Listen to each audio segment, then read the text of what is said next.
Hello everyone, welcome to VAAR Academy.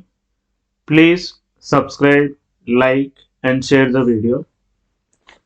So today I would like to discuss Sri Ramanujacharya.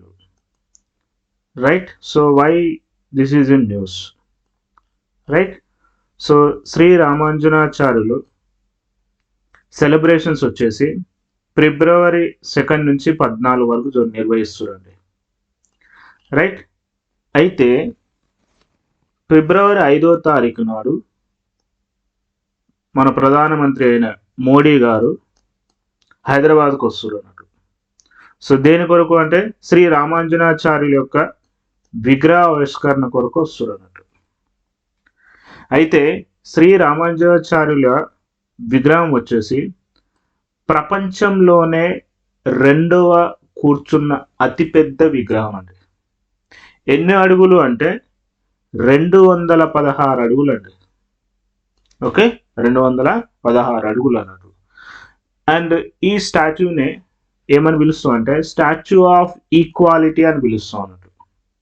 Okay, Shri రామానుజాచార్యుల యొక్క విగ్రహాన్ని ఏమని పిలుస్తాం అంటే స్టాచ్యూ ఆఫ్ ఈక్వాలిటీ అని పిలుస్తాం అన్నట్టు. అయితే ఇది ఏమంటున్నాం, ప్రపంచంలోనే రెండవ కూర్చున్న అతిపెద్ద విగ్రహం అంటున్నాం. మరి మొదటిది ఏది అంటే థాయిలాండ్లో ఉన్న బుద్ధుని విగ్రహం అన్నట్టు. ఓకే, ఎన్ని అడుగులు ఉంటుంది అంటే 302 అడుగులు ఉంటుందండి. మరొక ఇంపార్టెంట్ విషయం వచ్చేసి ఏంటి అంటే రామానుజాచార్యుల యొక్క విగ్రహాన్ని పంచలోహంతో రూపొందించారండి. ఓకే, పంచ అంటే ఏంది, 5 లోహాలు వాడారు అన్నట్టు. ఏంటి అవి? ఒకటి బంగారం, రెండోది వచ్చేసి రాగి, వెండి third one, fourth one is ఇత్తడి and fifth one is zinc. ఈ 5 లోహాలను ఉపయోగించి ఈ విగ్రహాన్ని తయారు చేశారు అన్నట్టు. అయితే ఎంత వాడారు అంటే 1800 టన్నులు వాడాలండి, 1800 టన్నులు. మరొక విషయం వచ్చేసిందంటే ఈ విగ్రహంలో బంగారం ఎంత వాడారు అంటే 120 కేజీలు వాడారు, 120 కిలోలు వాడారు. అయితే మరి 120 ఎందుకు వాడారు అంటే శ్రీ రామానుజాచార్యులు 120 ఏళ్ళు జీవించరండి. ఓకే, 120 ఏళ్ళు జీవించరు అన్నట్టు. సో అందుకు గుర్తుగా ఏం చేస్తారంటే 120 కిలోల బంగారాన్ని ఈ విగ్రహంలో వాడారు అన్నట్టు. రైట్, ఇది ఇంపార్టెంట్. నా ఇప్పుడు వచ్చేసి ఏంటంటే శ్రీ రామానుజాచార్యుల యొక్క విగ్రహ ఆవిష్కరణ ఎక్కడ ఉంది అంటే రంగారెడ్డి జిల్లా అండి. ఎక్కడండి? రంగారెడ్డి జిల్లా, శంషాబాద్ మండలంలో. సో ముంచుంతల్ సమీపంలో శ్రీరామనగరం. ఓకే, ఇక్కడ శ్రీ రామానుజాచార్యుల యొక్క విగ్రహం ఉందన్నట్టు. అతిపెద్ద విగ్రహం, ప్రపంచంలోనే రెండవ కూర్చున్న అతిపెద్ద విగ్రహం. సో స్టాచ్యూ ఆఫ్ ఈక్వాలిటీ అని కూడా పిలుస్తాం అన్నట్టు.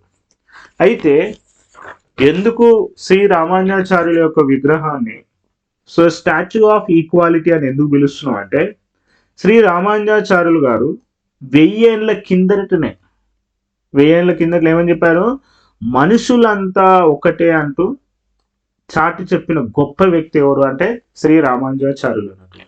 మరొక విషయం వచ్చేసి ఏంటంటే సమానత్వం కోసం కృషి చేశారు అన్నట్టు.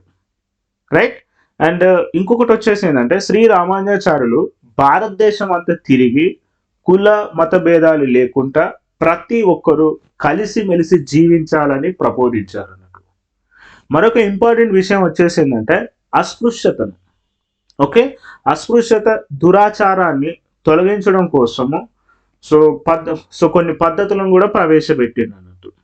రైట్, సో ఇప్పుడు వచ్చేసిందంటే శ్రీ రామానుజాచార్యులు గమనిస్తే క్రీస్తు శక 1017 సంవత్సరంలో తమిళనాడులో శ్రీ పెరంబదూరులో జన్మించారండి. రైట్, అండ్ 1137 సంవత్సరంలో శ్రీరంగంలో శరీరాన్ని విడిచిపెట్టారు అన్నట్టు. ఓకే, అయితే శ్రీ రామానుజాచార్యులు గారిని ఏమని పిలుస్తారు అంటే ఇలయ పెరుమల్ అని పిలుస్తారు అన్నట్టు. అంటే మీనింగ్ ఏంటి అంటే ప్రకాశించేవాడు అని అర్థం అన్నట్టు. రైట్, అదే కాకుండా శ్రీ రామానుజాచార్యులు భక్తి ఉద్యమాన్ని ప్రభావితం చేశారు. ఓకే, అండ్ ముఖ్యంగా వచ్చేసి ఏంటి అంటే వైష్ణవ తత్వశాస్త్రంలో శ్రీ రామానుజాచార్యులు ఆచార్యులు అండి. రైట్. అండ్ ఇతను వచ్చేసి విశిష్ట ద్వైతాన్ని ప్రతిపాదించున్నాడు. ఓకే, సో ఇయర్ విశిష్ట ద్వైతాన్ని ప్రతిపాదించాడు. సో మరొక గమనించాల్సిన విషయం వచ్చేసి ఏంటంటే, మనకి ఎగ్జామ్కి ఇంపార్టెంట్ ఏంటంటే గ్రంథాలు ఇంపార్టెంట్ అండి. శ్రీ రామానుజాచార్యులు రాసిన రచనలను ఏమని పిలుస్తాం అంటే నవరత్నాలు అని పిలుస్తూ ఉన్నారు. ఈ నవరత్నాలు వచ్చేసి ఏంటంటే, సో వేదార్థ సంగ్రహం. వేదార్థ సంగ్రహం అంటే ఏంటి అంటే, ఇందులో వచ్చేసి వేదాల సారాంశం ఉంటుందండి. అలానే శ్రీ భాష్యం వచ్చేసి ఏంటంటే బ్రహ్మసూత్రాలపైన వ్యాఖ్యానాలు రాశారు అన్నట్టు. సో అలానే థర్డ్ వన్ వచ్చేసి గీత భాష్యం, వేదార్థ దీప అండ్ వేదాంత సారం, శరణాగతి గద్యం, శ్రీరంగ గద్యం, శ్రీ వైకుంఠ గద్యం, నిత్య గ్రంథ. అయితే ఈ ఏ భాషలో రాసినని కూడా ఎగ్జామ్లో అడుగుతుంటుంది. సో అన్ని గ్రంథాలను ఏం చేశారంటే సంస్కృతంలోనే రాశారు. రైట్. ఈ గ్రంథాలు ఇంపార్టెంట్ అండి.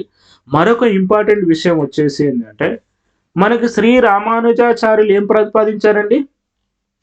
విశిష్ట ద్వైతాన్ని ప్రతిపాదించారు. రైట్. అంటే హిందూ ఫిలాసఫీలో చూస్తే మనకి 3 సిద్ధాంతాలు ఉన్నాయి. రైట్. ఒకటి వచ్చేసి ఏంటంటే మధ్వాచార్యులు ప్రతిపాదించిన ద్వైతవాదం ఒకటి. అలానే ఆది శంకరాచార్యులు అద్వైతాన్ని ప్రతిపాదించారు. శ్రీ రామానుజాచార్యులు ఏం చేశారు అంటే విశిష్ట ద్వైతాన్ని ప్రతిపాదించారు. అయితే వీటి మధ్యలో డిఫరెన్స్ ఏందో ఒకసారి చూద్దాం. సో మధ్వాచార్యులు ఏం ప్రతిపాదించారండి? ద్వైతవాదాన్ని ప్రతిపాదించారు. రైట్. సో ద్వైత అంటే 2. రైట్. సో ఇక్కడ ఏం లేదండి, ఇక్కడ వచ్చేసి ఏంటంటే ఒకటి జీవాత్మ ఉంటుంది, రెండోది వచ్చేసి పరమాత్మ. రైట్. అయితే ఇక్కడ ఏమంటారు అంటే మధ్వాచార్యులు జీవాత్మ పరమాత్మ 2 వేరని చెప్తారు అన్నట్టు. అదే దాన్ని ఏమని పిలుస్తాం అంటే ద్వైతవాదం అని పిలుస్తాం అన్నట్టు. అంటే ఇక్కడ ఏంటి అంటే దేవుడు దేవుడే, సో మనిషి అన్నట్టు చెప్తున్నా అన్నట్టు. మధ్వాచార్యులు వచ్చేసి ఏంటంటే జీవాత్మ పరమాత్మ 2 వేరని చెప్తారు అన్నట్టు. అదే ఆది శంకరాచార్యులు ఏమని చెప్తారు అంటే, సో ఇతను అద్వైతం అంటే ఏంది? మోనోయిజం అంటే ఏకత్వం గురించి మాట్లాడుతారు. సింగిల్ అంటే జీవాత్మ పరమాత్మ 2 ఒకటే అని చెప్తారు అన్నట్టు. ఓకే, జీవాత్మ పరమాత్మ ఒకటే అని చెప్తారు అన్నట్టు. మధ్వాచార్యులేమో జీవాత్మ పరమాత్మ వేరని చెప్తారు అన్నట్టు. శ్రీ రామానుజాచార్యులు ఏమని చెప్పారు అంటే జీవాత్మ పరమాత్మ అలానే ప్రకృతి 3. ఓకే, సో ఇయర్ ప్రకృతిలోనే జీవాత్మ ఉంది, పరమాత్మ ఉంది అని కూడా చెప్తారు అన్నట్టు.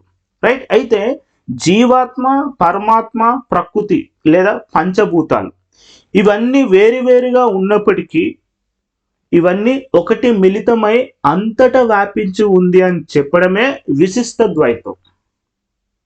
రైట్. మళ్ళీ ఒకసారి చెప్తున్నానండి.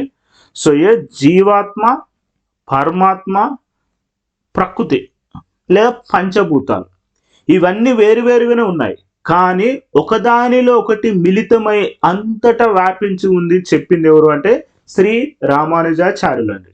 సో ఇవి మీరు గుర్తుంచుకోవాలండి, ఎగ్జామ్లు అడుగుతారు. మధ్వాచార్యులేమో ద్వైత, ఆదిశంకరాచార్యులు అద్వైత, శ్రీ రామానుజాచార్యులు విశిష్ట ద్వైత. ఓకే, ఈ 3 మీరు గుర్తుంచుకోవాలండి. Right. So thanks for watching. Like, share and comment. Do not forget to subscribe to watch more videos like this.